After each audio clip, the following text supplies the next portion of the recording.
Bentrovati amici! Oggi per la rubrica Siciliano Doc parleremo di toponomastica. Cosa si nasconde dietro un toponimo? Perché spesso un toponimo siciliano è nettamente diverso da quello italiano? Vi faccio qualche esempio. Mister Bianco, una località in provincia di Catania, in siciliano viene detta Musteriancu. Perché questa netta differenza tra italiano e siciliano? Secondo voi, dei due toponimi, qual è il più vero?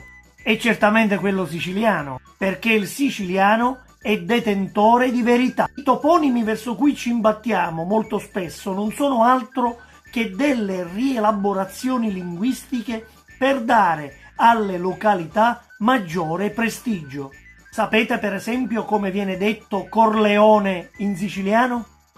Cuniglione, completamente diverso dal toponimo italiano. Facciamo un po' di chiarezza. Mister Bianco, in provincia di Catania, è una rielaborazione linguistica perché completamente differente dal toponimo siciliano, che risponde a Musteriancu. Muster deriva dal francese e vuol dire monastero, ossia monastero bianco. Ma Muster non piacque e si preferì Mister. Tornando a Corleone, è il termine arabo QL John che ci porta al siciliano Cuniglione. Cuniglione, peraltro, sotto il dominio spagnolo, ha avuto anche una sorta di ufficialità attraverso il termine Conillon. Certo, chiamare un paese Coniglione ovviamente non è il massimo e quindi si preferì Corleone. Lingua glossa, altra località in provincia di Catania che in siciliano viene detta lingua grossa, così come è scritto nel frontespizio del comune, in riferimento ad una lingua di lava molto grande. Nel Settecento si preferì grossa a glossa. Il termine quindi diventò tautologico, in quanto lingua e glossa hanno lo stesso significato. Spostiamoci nel palermitano. Isola delle femmine.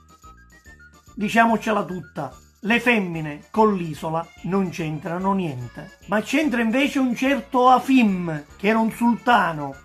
Isola di Afim, rielaborata in Isola delle Femmine.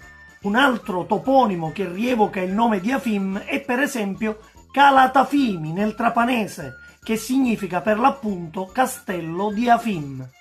Sempre nel palermitano è presente una località che si chiama San Cipirrello, ma San Cipirrello è un santo che non esiste. San Cipirrello infatti deriva da Sancio Pirello, ossia nome e cognome del proprietario del feudo in cui è nato il paese. Alla fine si preferì santificare il toponimo per una sorta di rivalità con la vicina San Giuseppe Iato.